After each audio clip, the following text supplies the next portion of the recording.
یہ جو ایام امام حسین علیہ الصلوۃ والسلام اور شہیدان کربلا سے مخصوص ہے، یہ دن ذکر حسین کے عظیم دن ہے، عظیم نعمت والے یہ ایام ہے کہ بہت ہی جلدی گزر جاتے ہیں۔ خوش نصیب ہیں وہ شخص کہ جو ان دنوں میں رزق ذکر حسین ابن علی سے فیضیاب ہوتے ہیں اور اس کو کسب کرتے ہیں۔ دنیا میں ہزاروں لوگ ایسے ہیں کہ خالق کائنات نے جن کو توفیق نہیں دی ہے، اور دنیا میں ہزاروں لوگ ایسے ہیں جو عشق کے معراج پر پہنچ بھی گئے ہیں، اور اسی درمیان کچھ عاشقین ایسے بھی ہیں، کچھ محبین ایسے بھی ہیں جو مجبور ہیں، ذکر حسین نہیں کر پاتے ہیں۔ مثلا کوئی بیمار ہے، مثال کے طور پر کوئی سفر میں ہے، کوئی کہیں پر گھرا ہوا ہے۔ خاص کر یہ جو ایام ہے کووڈ-19 کی وجہ سے 2020 کا جو یہ محرم ہے یہ بھی تحت تاثیر میں آ گیا، مگر الحمدللہ عزاداری نہیں رکی۔ ہر عزادار اپنی اپنی حیثیت کے مطابق مجلس کر رہا ہے، ذکر حسین کر رہا ہے، عزاداری کر رہا ہے۔ بلکہ کہنا یہ چاہیے کہ سالہ گزشتہ سے زیادہ عزاداری ہو رہی ہے، الحمدللہ رب العالمین۔ معراج عشق پر پہنچنے کے لیے انسان کو امتحان دینا پڑتا ہے۔ محبان حسین کے امتحان کا زمانہ ہے، جی ہاں۔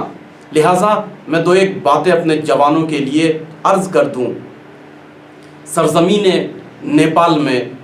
بہت ہی سخت لاک ڈاؤن ہے اور تقریباً کرفیو کی مانند ہے۔ ہم ایک دوسرے کے گھروں میں آ نہیں سکتے، ٹھیک ہے امام بارگاہ نہیں ہے، مگر ایک جگہ جمع تو ہو سکتے تھے، مگر وہ بھی توفیق نہیں ہے۔ تو کیا ہم عزاداری کو بھول جائیں، عزاداری کو نہ کریں اور عزاداری سے ہم اپنے ہاتھ کھینچ لیں؟ نہیں، بلکہ سالہائے گزشتہ سے زیادہ ہمیں عزاداری کا خالق کائنات نے موقع دیا ہے۔ اپنے گھروں میں بیٹھ کر عزاداری کریں، لیکن بس یہ عرض کرنا چاہتا ہوں کہ چونکہ آن لائن عزاداری ہو رہی ہے، اکثر و بیشتر اس میں ذاکروں کو تھوڑی سی پریشانی آتی ہے۔ فرض کیجئے تنہا مجلس پڑھنا یا اور بھی بہت سارے مسائل ہیں، ہو سکتا ہے کسی کے پاس اچھا کیمرہ نہ ہو، کسی کے پاس انٹرنیٹ نہ ہو، اسپیڈ نہ ہو، وغیرہ وغیرہ، کسی کے پاس جو ہے وہ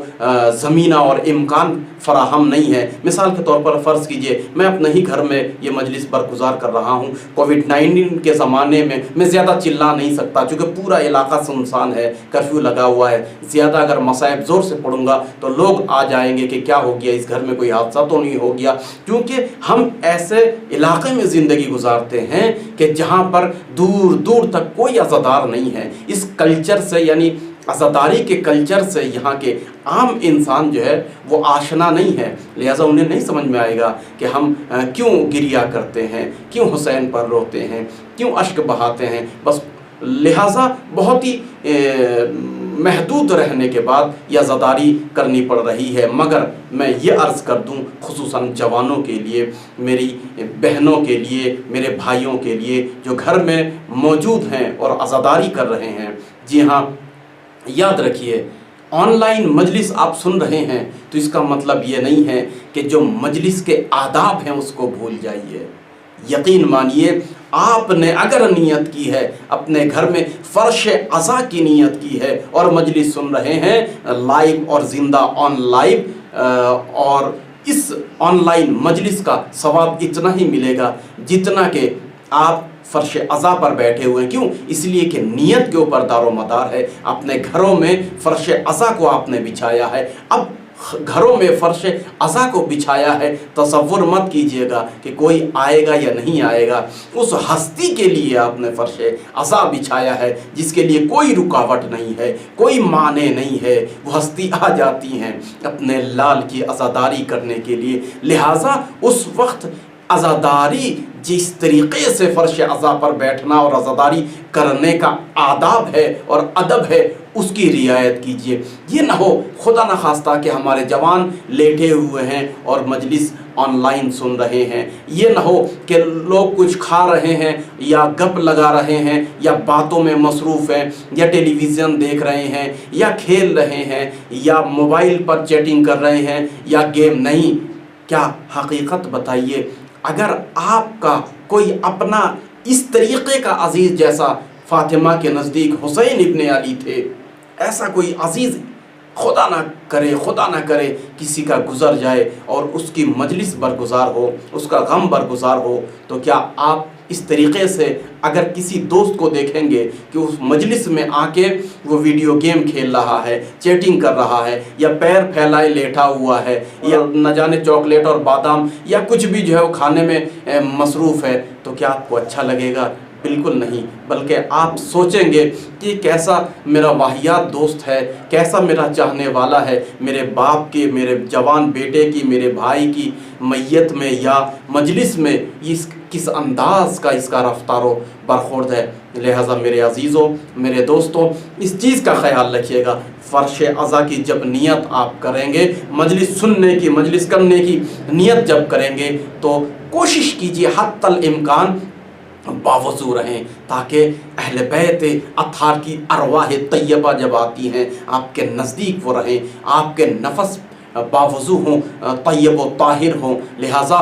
وہ آپ کے نزدیک رہ سکیں اور ہمیں شرف مل سکے۔ کیوں؟ اس لیے کہ ہم بلیو کرتے ہیں، یہ ہمارا فیتھ ہے، یہ ہمارا ایمان ہے، ہمارے علماء نے، خطیبوں نے، ذاکروں نے بتایا، یہ ہمارا عقیدہ ہے کہ جب بھی مجلس امام حسین علیہ السلام ہوتی ہے تو مادر عزیز حسین یعنی حضرت فاطمہ الزہرا ضرور تشریف لاتے ہیں۔ جی ہاں، میں نے عرض کیا کہ مجلس کا جو عنوان مختصر ہی صحیح اس کے اوپر جو ہے وہ ذکر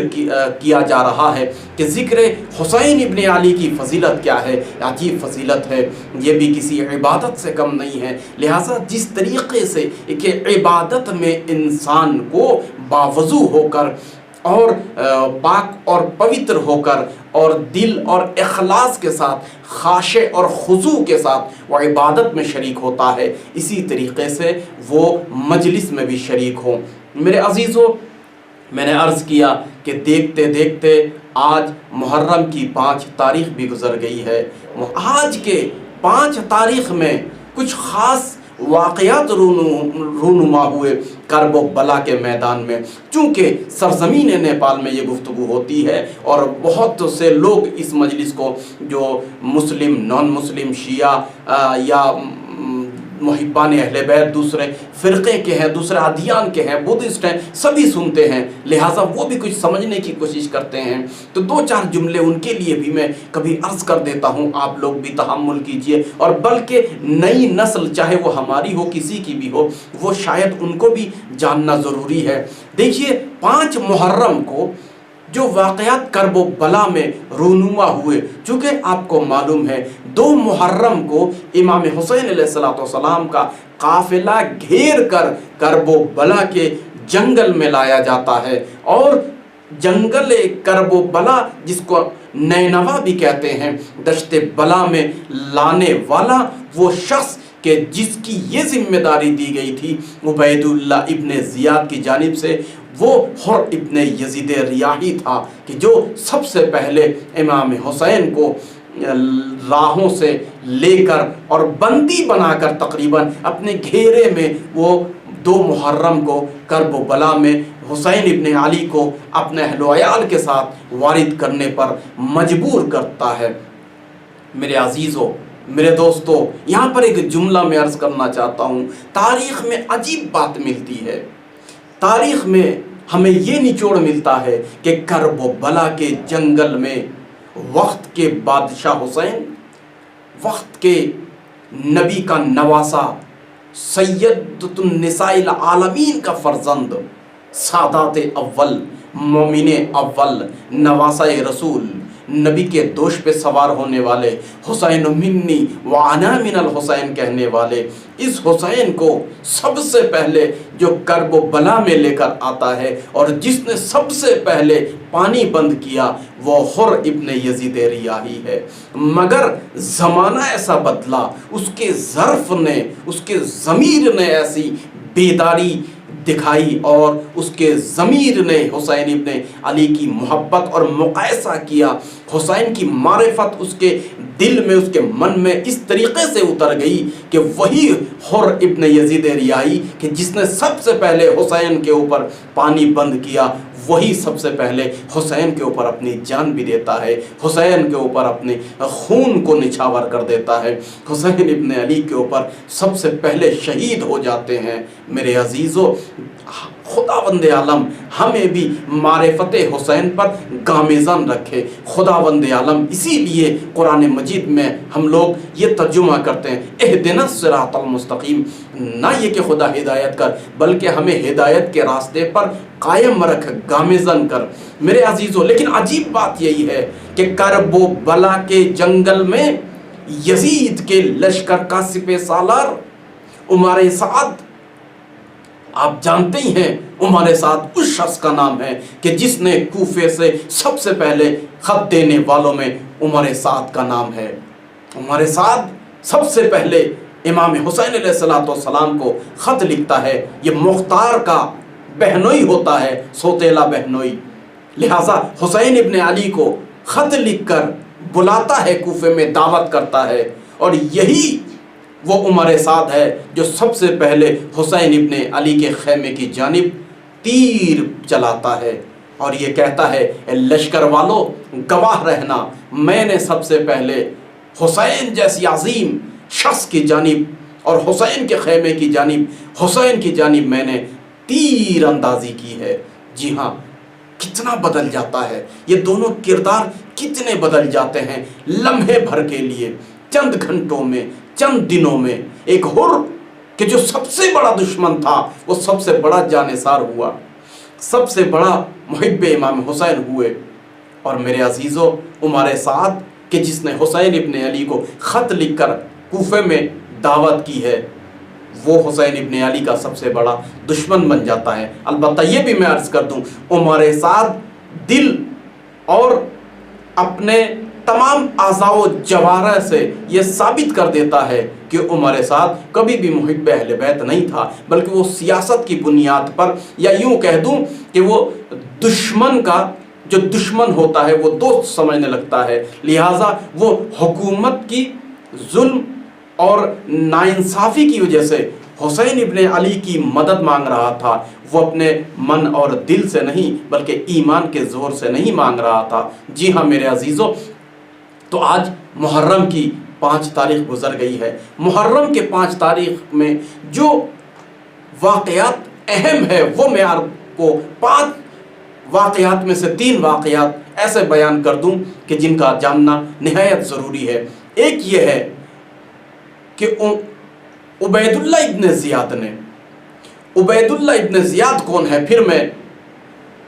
اپنے بچوں کے لیے عرض کر دوں۔ دیکھیے، کربلا کے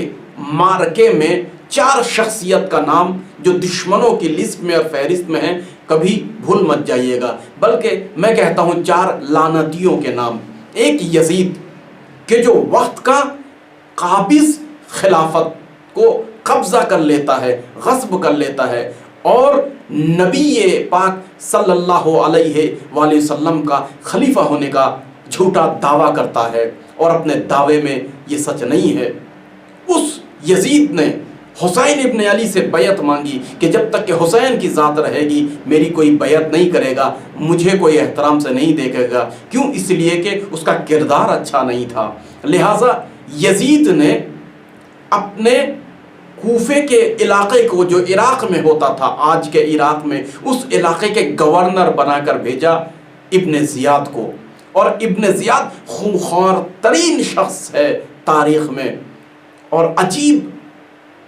روبہ صفت انسان ہے، مکار انسان ہے کہ جب وہ کوفہ میں آتا ہے تو اس کے پاس کوئی لشکر نہیں ہوتا، مگر پورے کوفے میں اب دیکھیے تاریخ میں 18,000 لوگ حضرت مسلم یعنی جانشین امام حسین کے ساتھ ہیں، مگر وہ نہتہ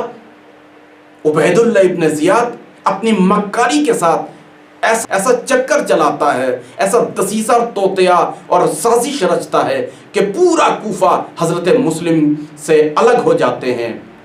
ایک سب سے پہلے اس نے کہا بہت عظیم بڑا لشکر میرے پیچھے آ رہا ہے، یزید بھیج رہا ہے میری مدد کے لیے، اگر تم حضرت مسلم کی مدد اور حمایت کرو گے تمہارے بال بچوں کو قتل کر دیے جائیں گے۔ دوسرا کام اس نے کیا کیا، جو کوفے کے بزرگ افراد تھے، اہم شخص تھے، یا تو ان کو پیسوں سے خریدا یا ہانی ابن عروہ کی طرح ان کو ڈرا دھمکا کر اور ان کو دعوت، لالچ اور میٹنگ، جلسہ جلوس کے بہانے بلا کر فریب اور دھوکے سے قید کر لیا۔ جی ہاں، عبید اللہ ابن زیاد یزید کی جانب سے اس بات کی ذمہ داری اس کے اوپر تھی کہ امام حسین کو گھیر کر تمہیں شہید کرنا ہے کسی جنگل میں، ایسے جگہ پر سنسان جہاں کوئی نہ جانے، لہٰذا عبید اللہ ابن زیاد گورنر ہوتا ہے عراق کے اس علاقے کا یعنی کوفے کا۔ جی ہاں، اور عبید اللہ ابن زیاد نے تمام وہ دستور کہ جو یزید دیتا تھا عبید اللہ ابن زیاد کے پاس آتا تھا، اور عبید اللہ ابن زیاد عمر سعد کو، عمر سعد کون ہے کہ جو کرب و بلا میں لشکر یزید کا سپہ سالار ہے، یہ تیسرا شخص ہے، منفور ترین شخص ہے جس کو تاریخ کبھی معاف نہیں کرے گی۔ عبید اللہ ابن زیاد کوفے سے آتا ہے اور آنے کے بعد لشکر لے کر، تعداد لشکر پر مجھے کوئی بحث نہیں ہے، کوئی 9,000 کوئی 10,000 کوئی 30,000 کوئی 80,000، بہرحال محققین کی تحقیق پر نظر دوڑائیے، لیکن حقیقت یہ ہے تعداد پر نہیں بلکہ حسین پر جو ظلم ہونا تھا وہ ظلم کیا، جو اتیاچار کرنا تھا وہ اتیاچار کیا، اور حسین ابن علی نے رہتی دنیا تک انسانیت کی نجات کے لیے، انسانیت کی آزادی کے لیے، غلام کی بیڑی کو گلے سے انسانیت کے اتارنے کے لیے، یعنی حسین ابن علی نے کہا میں حق پر قائم رہوں گا چاہے میرا سر کیوں نہ چلا جائے، لہٰذا دنیا فالو کریں گے، دنیا مجھے دیکھیں گے اور آئیڈیل اور نمونہ ضرور بنائیں گے، اور یہی وجہ ہے کہ صدائے بشریت، صدائے آزادی اور صدائے حریت حسین ابن علی کی آواز میں جتنا دم تھا کسی اور میں نہیں، مگر یہ کہ وہ بھی حسین علیہ السلام کی طرح حسین ابن علی سے الگو درس لے کر اور نمونہ لے کر، اس سے جوش اور جذبہ لے کر، آئیڈیا لے کر، درس لے کر وہ بھی شروع کرے۔ یہی وجہ ہے کہ دنیا میں جنہوں نے بھی حسین ابن علی کے جذبے سے جذبہ لیا، حسین ابن علی کے نعرے سے اپنا نعرہ ملایا اور حسین ابن علی کی اس آواز عدالت اور حقانیت سے اپنی آواز ملائی، وہ بھی محترم ہوتے چلے گئے اور وہ کامیاب ہوتے چلے گئے۔ میرے عزیزوں، عمر سعد کے بعد جو چوتھی منفور ترین شخص ہے، بہرحال آپ جانتے ہی ہے، وہ شمر ہے کہ جس نے شمر ابن ذیل جوشن کہ جس نے امام حسین علیہ السلام کا سر تن سے جدا کیا، بہت ہی دردناک انداز سے۔ یوں تو بہت سے منفور ترین شخصیات ہیں کہ جو تاریخ میں آپ کو مل جائے گا، لیکن بیسک گفتگو بھی اپنے جوانوں کے لیے کرنا ضروری ہے۔ جی ہاں، تو 5 محرم کو جو 3 واقعات پیش آئے، ایک یہ ہوا کہ عبید اللہ ابن زیاد نے ایک شخص کہ جس کا نام شبث بن ربعی ہے، اس کو 1,000 کا لشکر دیا کوفے میں اور کہا کہ جاؤ کرب و بلا میں وارد ہو جاؤ، اور کرب و بلا میں جب داخل ہونا تو اس طریقے سے چلاتے ہوئے داخل ہونا، اس طریقے سے اپنے ڈھالوں پر تلواروں کو مارتے ہوئے وارد ہونا، اس طریقے سے گھوڑے کے ٹاپوں کو مارتے ہوئے اور للکارتے ہوئے تلواروں سے تلواروں کو، نیزے سے تلواروں کو، تلواروں کو نیزے سے اور تیر کو تبر سے، اس طریقے سے کرب و بلا کے جنگل میں آواز ہونی چاہیے جیسے 10,000 کا لشکر آ رہا ہو، تاکہ حسین کے خیموں میں چھوٹے چھوٹے حسین کے معصوم بچے گھبرا جائیں اور حسین کے دامن سے لپٹ کر حسین کو مجبور کریں کہ اے بابا، اے آقا، اے مولا، بیعت کر لیجئے یزید کی۔ مگر عبید اللہ ابن زیاد نہیں جانتا تھا کہ حسین کے بچے، حسین کے خیمے میں اگر 6 مہینے کا اصغر بھی ہوتا ہے تو وہ بھی حسین ہے۔ کیوں؟ اس لیے کہ قرآن کا کوئی بھی ورق جدا کر لیجئے وہ قرآن ہی رہتا ہے۔ حسین ابن علی کے ساتھ جتنے بھی ہیں وہ سبھی حسین ہیں۔ حسین ابن علی کے بچوں کو، ماؤں کو ڈرانے کے لیے اس نے شبس بن ربی کو 1000 کے لشکر کے ساتھ بھیجا۔ یہاں بیچ میں یہ بھی عرض کر دوں، شبس بن ربی نے اپنے آپ کو چھپا لیا اور اس نے اپنے بیماری کا بہانہ کیا، مجھے بخار آ رہا ہے، بیمار ہو گیا میں، چونکہ وہ بہت بہادر شخص کہلایا جاتا تھا، لہٰذا وہ حسین ابن علی کو جانتا تھا کہ کس طریقے سے میں نواسہ رسول کو قتل کرنے کے لیے جاؤں۔ میرے عزیزو، یہاں پر عبید اللہ ابن زیاد نے دیکھیے دین سے دین کو ٹکرایا ہے اور کس طریقے سے دین فروشی کی ہے۔ اللہ اکبر! جس طریقے سے اگر آپ اس جملے کو سمجھیں گے تو میں عرض کر دوں، اس نے قرآن مجید کی ایک آیت لکھی اور جس آیت میں اس نے یہ لکھا کہ میں تمہیں حق کی جانب بھیج رہا ہوں، لہٰذا حق سے منحرف نہ ہو جانا، تم ایسا نہ ہو جانا جس طریقے سے منافق ہوتے ہیں کہ جب منافق مومنین کے درمیان میں آتے ہیں تو کہتے ہیں کہ ہم اہل ایمان والے ہیں، جب منافق کی جانب آتے ہیں تو کہتے ہیں ہم تو منافق ہیں، ان کا مذاق اڑا رہے تھے۔ لہٰذا اس نے آیہ قرآنی کو بنیاد بنایا، بہانہ کیا حسین کے قتل کے لیے۔ ذرا تصور کیجئے، جو قرآن حسین ہے، قرآن صامت ہے اور حسین قرآن ناطق ہے، اس قرآن کو قتل کرنے کے لیے قرآن کا سہارا لیا۔ کیا خوب کہا سید سجاد نے جب کسی نے پوچھا اے میرے مولا سب سے عظیم ظلم کیا ہوا حسین ابن علی پر؟ کہا میرے بابا کا گلا اللہ اکبر کہہ کے قتل کیا، کاٹا ہے۔ کیوں؟ اس لیے کہ حسین خود اللہ اکبر ہے، اللہ اکبر اور دین ہے۔ اسی لیے خواجہ معین الدین چشتی نے بھی کہا ہے کہ شاہ است حسین بادشاہ است حسین، دین است حسین دیپنا است حسین۔ جی ہاں میرے عزیزوں، میرے بزرگوں، دوسرا جو واقعہ پھر شبس بن ربی کو بھیجا گیا 1000 کے لشکر کے ساتھ چلاتے ہوئے، ہیجان برپا کرتے ہوئے، دوسرا جو واقعہ پیش آیا، عمر سعد نے عبید اللہ ابن زیاد کے حکم سے زجر بن قیس کو 500 کا لشکر دیا اور کہا کہ حسین ابن علی کا تمام خیمے کا احاطہ کرو۔ دیکھو کوئی بھی یار و مددگار حسین تک نہ پہنچ پائے۔ ذرا تصور کیجئے، کرب و بلا میں اس طریقے سے حسین ابن علی کو گھیر رکھا تھا، چاروں طرف سے لشکر اور سب کی نگاہیں حسین ابن علی پر۔ پھر اس کے بعد اسپیشل خصوصی طور پر 500 کا لشکر زجر بن قیس کے ماتحت میں دیا گیا تاکہ کوئی حسین تک نہ پہنچ پائے۔ میرے عزیزوں، یہ بہت ہی اہم جملہ ہے، 5 تاریخ کا اہم واقعہ ہے، لیکن اتنی بندشوں کے باوجود، اتنے پہروں کے باوجود عامر بن ابی سلامہ نے اپنے آپ کو نصرت حسین کے لیے پہنچایا۔ اور یاد رکھیے، عامر بھی حسین ابن علی کی محبت میں تمام رکاوٹوں کو دور کرتا چلا گیا اور شہید ہو گیا۔ آج تاریخ میں عامر کا نام روشن ہے۔ میرے عزیزو، ابھی امریکہ سے آپ کے سامنے اسماعیل حسن نے مرثیہ پڑھا حضرت شہزادہ علی اکبر کا، چونکہ بہت سے جگہ پر 5 تاریخ کو حضرت علی اکبر کا مصائب پڑھا جاتا ہے۔ میرے عزیزو، مصائب کا وقت کم ہوتا ہے ہمارے پاس، لہٰذا میں چند جملے عرض کر دوں حضرت علی اکبر کے بارے میں، پھر کبھی انشاءاللہ سنیے گا۔ دیکھیے، جب کسی انسان کا بچہ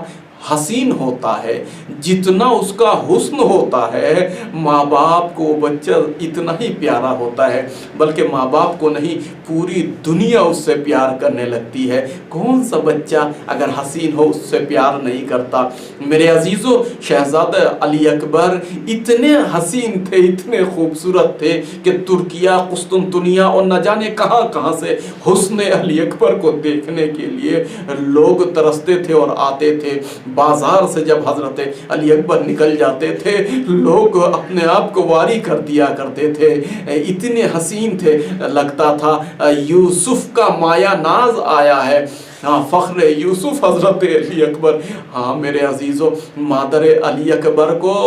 ام لیلہ کہتے ہیں۔ حضرت علی اکبر کا خوبصورت چاند جیسے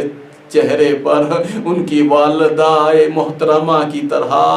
زلفیں ہوتی تھی، ایسا لگتا تھا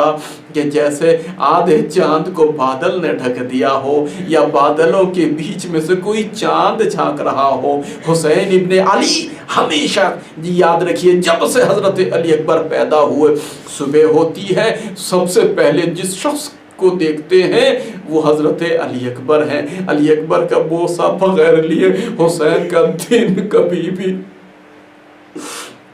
حسین ابن علی کا دن شروع نہیں ہوتا تھا۔ میرے عزیزو، رات کو حسین ابن علی جب تک کہ علی اکبر کو نہ دیکھ لیں تب تک کہ حسین سوتے نہیں تھے۔ یہاں تک کہ روایت ہے کہ جب حضرت زینب اپنے ساتھ علی اکبر کو لے کے گئے تو امام حسین روزانہ جاتے تھے۔ اسی لیے حضرت زینب نے کہا تھا، میں علی اکبر کو اس لیے بھی لے کر جا رہی ہوں تاکہ میرا بھائی علی اکبر کی وجہ سے میرے گھر پہ آیا کرے۔ اللہ اکبر! حسن علی اکبر مشہور تھا، سب والہانہ پیار کرتے تھے بچپنے سے، ننھے سے جب علی اکبر تھے۔ دوسری بات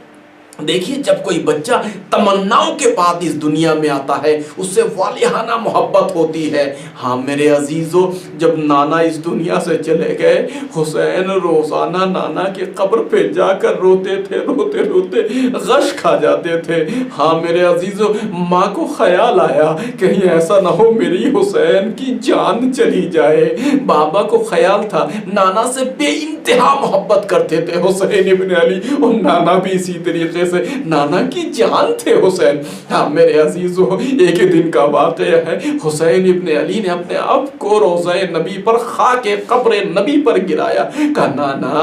اب مجھ سے برداشت نہیں ہوتا، نانا مجھے قبر میں سما لو، بلا لو نانا۔ اب حسین جدائی برداشت نہیں کر پائے گا، روتے روتے امام حسین کی آنکھیں لگی۔ ہاں میرے عزیزو، قبر شکاف ہوا، حسین نے خواب میں دیکھا کہ ایک مرتبہ نبی بشارت دے رہے، مختصر میں عرض یہ کروں کہ ایک مرتبہ حسین ابن علی کو نانا نے کہا، اے حسین ابن علی، تم کو وعدہ وفا کرنا ہے، لہٰذا میرے لال تم کو تو زندہ رہنا ہے، ہاں مگر یاد رکھو جب بھی مجھے دیکھنے کی تمنا ہو تمہارا ایک بیٹا پیدا ہوگا،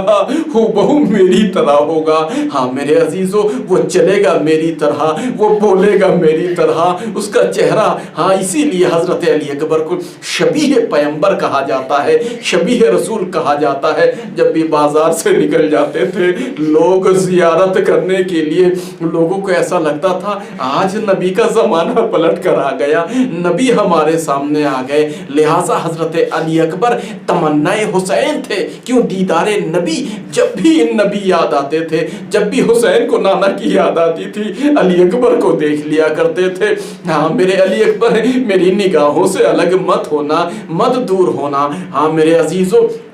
تیسری بات یہ ہے، اگر کسی بھی بچے کے تخلیق کی بنیاد کسی مقصد کی بنا پر ہو، وہ بچہ اہم ہوتا ہے۔ مقصد جتنا عظیم ہوگا وہ بچہ بھی اتنا عظیم ہوگا، اس کی اتنی ہی رکھوالی کی جائے۔ اور حسین ابن علی کو معلوم تھا کہ کرب و بلا کے جنگل میں جب حسین کی مخالفت ہوگی، حسین کے دین کی مخالفت ہوگی، حسین کی نانا کی مخالفت ہوگی، تو علی اکبر کو